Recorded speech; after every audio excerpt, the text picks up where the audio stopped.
Welcome to my YouTube channel world literature. आज topic discuss करने वाले हैं वो है the schoolmaster by Roger एशम।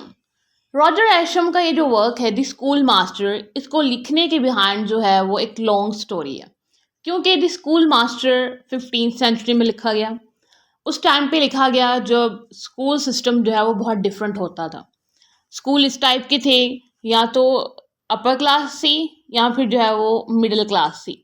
अब जो अपर क्लास थी वो तो अपने जो भी उनके बच्चे होते थे उनको अच्छे एजुकेशन वो दिलवा रहे थे। जैसे कि वो पहले उनका जो प्ले स्कूल्स होते थे वहाँ पे कुछ लर्निंग होती थी, देन जो है वो ग्रामर स्कूल में चले जाते थे। एंड जो मिडिल क्लास फैमिलीज थी वो भी जो है वो हार्ड वर्क कर रही थी कि हमारे जो चिल्ड्रंस हैं उनको जो है वो अच्छी से अच्छी एजुकेशन दी जाए। अब उस टाइम पे स्कूल सिस्टम कुछ इस तरह से थे कि उनको जो है वो स्टूडेंट्स को कोई रूट लेवल की एजुकेशन नहीं देते थे। मीन्स के उनको एक ऐसा प्रोसेस सिखाया जाए जिसके थ्रू जो है वो चीज़ों को लर्न करें, ना कि जो है वो उनको जो है वो रिपीट करते रहें, उस टेक्स्ट को जो है वो स्पीक करें या फिर लैंग्वेज को स्पीक करें और लर्न करें। उनको जो है वो ऐसा कोई सिस्टम नहीं दिया गया था जिसके थ्रू जो है वो इजीली जो है वो एक प्रोसेस को समझ लेते कि एक्चुअली में बेस क्या है ग्रामर की, लैटिन की क्या बेस है, इंग्लिश ग्रामर की क्या बेस है। देन जो है वो खुद ही जो है वो अपनी लर्निंग करते और उस लर्निंग थ्रू जो है वो सीख लेते। इसी चीज़ को पॉइंट आउट किया गया है इस वर्क में कि उस टाइम पे फर्स्ट ऑफ ऑल तो पनिशमेंट जो है वो बहुत कॉमन हुआ करती थी कि स्टूडेंट्स को जो है वो पनिशमेंट दी जाती थी। अगर उनसे कोई मिस्टेक हो गई है तो उनके मिस्टेक को इग्नोर करने की बजाय जो है वो उनको पनिश किया जाता था, जिससे बहुत सारे जो स्टूडेंट्स हैं वो स्कूल से जो है वो भाग जाते थे। एंड ये सब कुछ जो है वो 15th सेंचुरी में चल रहा था। एंड रॉजर एशम खुद का जो उनका बैकग्राउंड है वो कुछ ऐसा है कि उन्होंने खुद भी एजुकेशन इतने बड़े स्कूल से नहीं ली, बट एज अ टीचर जो है वो उनका एक्सपीरियंस था, उन्होंने इस चीज़ को जो है वो ऑब्जर्व किया एंड उनके आसपास जो थे उन्होंने जब इनसे एडवाइस मांगी कि वो अपने चिल्ड्रंस को कैसी एजुकेशन दें, किन स्कूल्स में भेजें, तो उसके बाद इन्होंने ये जो बुक है वो लिखी। टॉपिक को अंडरस्टैंड करने से पहले जो की पॉइंट्स हैं वो आपने अपने माइंड में रखने हैं कि पनिशमेंट जो है वो कॉमन थी। स्टूडेंट्स को जो है वो हम्बल एडवाइस नहीं दी जाती थी। स्टूडेंट्स को जो है वो रूट लेवल की जो एजुकेशन है वो नहीं दी जाती थी। एक्चुअल जो प्रोसीजर है किसी भी सिस्टम को अंडरस्टैंड करने का वो नहीं बताया जाता था। एंड जो एजुकेशन थी वो या तो अपर क्लास के पास थी, वो कुछ ग्रामर स्कूल्स में जाते थे। जो मिडिल क्लास है वो भी उस टाइम पे स्ट्रगल कर रही थी एजुकेशन के लिए। लिटरेरी ये स्लोली स्लोली जो है वो इंक्रीज हो रहा था। अपने राइटर को डिस्कस करते हैं। रॉजर एशम की बर्थ हुई थी 1515 में एंड इनकी डेथ हुई थी 30 दिसंबर 1568 में। इंग्लिश स्कॉलर थे, डायडेक्टिक राइटर थे एंड इनका प्रोज स्टाइल जो है वो बहुत फेमस था। एंड वर्नैकुलर जो इनका लैंग्वेज का यूज़ था वो उसकी इन्होंने बहुत ज़्यादा प्रमोशन की अपने वर्क्स में। वर्नैकुलर कहते हैं कि किसी की मदर टंग होना जो कि अडॉप्टेड टंग ना हो किसी की।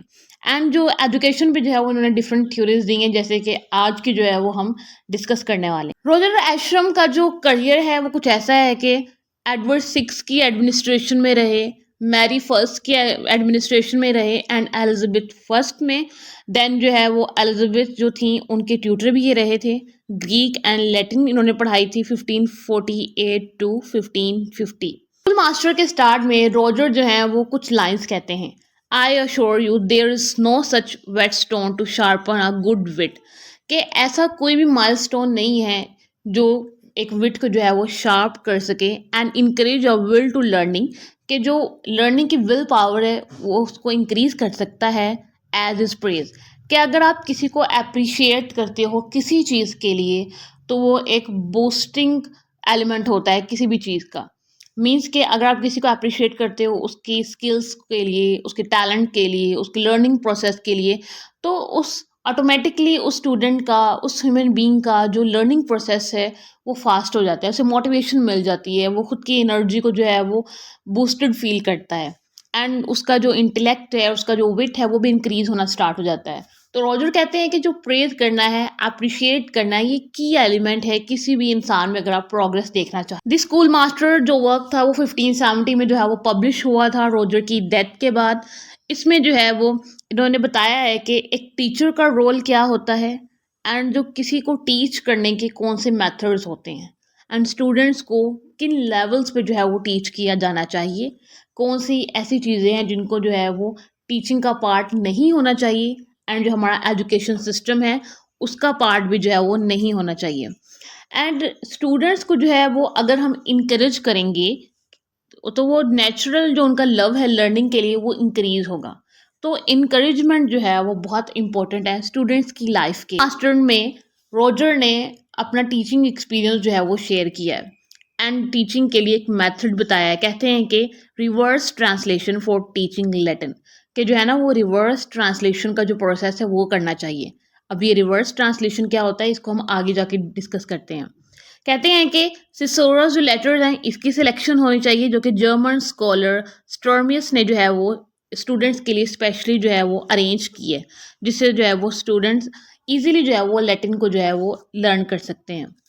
टीचर जो है उसे चाहिए कि स्टूडेंट को जो जनरल आइडिया है किसी भी टेक्स्ट का वो एक्सप्लेन कर दे। उसके बाद जो है वो टेक्स्ट को मिलकर जो है वो उसको गो थ्रू करें, उसकी रीडिंग करें, उसको ट्रांसलेट करें ओरली इंग्लिश में एंड देन जो है वो इससे उनकी जो ग्रामर कंस्ट्रक्शंस है वो भी होंगी एंड इससे उनकी जो इंटेलेक्ट है उनका विट है वो भी इंक्रीज होगा, क्योंकि वो खुद जो है वो उस चीज़ को लर्न कर रहे हैं। उसको जब एक लैंग्वेज से दूसरी लैंग्वेज में ट्रांसलेट करेंगे तो वो ऑटोमेटिकली जो है वो उनको चाहिए कि वो जो उसने टेक्स्ट जो है वो इंग्लिश में ट्रांसलेट किया था उसको लिखे और उस इंग्लिश ट्रांसलेशन को जो है वो लैटिन में दोबारा से ट्रांसलेट करे। मीन्स के लैटिन से इंग्लिश में ट्रांसलेट करें, इंग्लिश में ट्रांसलेट करने के बाद लैटिन में दोबारा से ट्रांसलेट करें एंड इसके बाद जो रिजल्ट्स होंगे जो उसका ओरिजिनल था एंड जो उसने ट्रांसलेशन की है उसके बाद जो रिजल्ट्स आए हैं उन दोनों को कंबाइन करिए एंड देखिए कि उसने क्या अचीव किया है ट्रांसलेशन के बाद। तो ये जो ओवरऑल मेथड होगा वो प्रैक्टिस विद थ्योरी बन जाएगा। हमारे पास फॉर एग्जांपल लैटिन को अगर ले लें तो वो एक थ्योरी थी, देन जो स्टूडेंट है वो प्रैक्टिस की है, ट्रांसलेशन की है एंड एट द एंड जो है वो उसके पास कुछ रिजल्ट्स आए हैं। मीन्स कि अब उसके पास थ्योरी थी, उसने उसका प्रैक्टिकल यूज़ किया है। प्रैक्टिकल यूज़ करने के बाद जो है वो अब उसका जो लर्निंग प्रोसेस है वो और ज़्यादा फास्ट हो गया है एंड उसकी मेमोरी में जो है वो चीज़ें और ज़्यादा जो है वो स्टोर हो गई हैं। एशम जो हैं वो अपने टाइम के रेवोल्यूशनरी थे। वो स्टूडेंट्स की राइट्स की बात करते थे, मींस कि उन्हें वो एजुकेशन देनी चाहिए जो स्टूडेंट का राइट है एंड जो ये कॉर्पोरल पनिशमेंट होती है कि स्टूडेंट्स को उनकी छोटी छोटी मिस्टेक्स पे जो है वो पनिश किया जाता था, जिससे स्टूडेंट्स जो हैं वो अपना लर्निंग प्रोसेस है वो बिल्कुल ही छोड़ देते थे या फिर उनका जो एजुकेशन में इंटरेस्ट था वो बिल्कुल जो है वो ख़त्म हो जाता था। तो इस चीज़ को जो है वो एशम ने पॉइंट आउट किया कि जो स्टूडेंट्स हैं उनको जो है वो लव से, केयर से एंड उनको जो है वो इनकरेज करके जो है वो चीज़ें लर्न करवानी चाहिए, ना कि उन्हें जो है वो पनिश किया जाना चाहिए या फिर उनको जो है वो स्टिक से बीट किया जाए ताकि उनका जो लर्निंग प्रोसेस है वो फास्ट हो। इससे उनका लर्निंग प्रोसेस है वो कभी भी जो है वो फास्ट नहीं हो। एशम फर्दर कहते हैं कि टीचर को चाहिए कि जब एक स्टूडेंट जो है वो ट्रांसलेशन कर रहा होता है तो उसको ये हेल्प करे, उसको बताए कि कहाँ पे गूगल ट्रांसलेट आ रहा है, मीन्स कि कौन सी ट्रांसलेशन जो है वो इनकरेक्ट है, कहाँ पे वो रॉन्ग है। इन सब चीज़ों को टीचर को चाहिए कि वो स्टूडेंट के साथ मिलकर पॉइंट आउट करे और जो स्टूडेंट को पनिशमेंट करना है वो एक काउंटर प्रोडक्टिव है, जिससे जो है वो अपनी मिस्टेक से कभी भी जो है ना वो कुछ सीखेगा नहीं, जस्ट वो उनको और इग्नोर करेगा एंड और जो है वो उन सब चीज़ों से दूर भागेगा।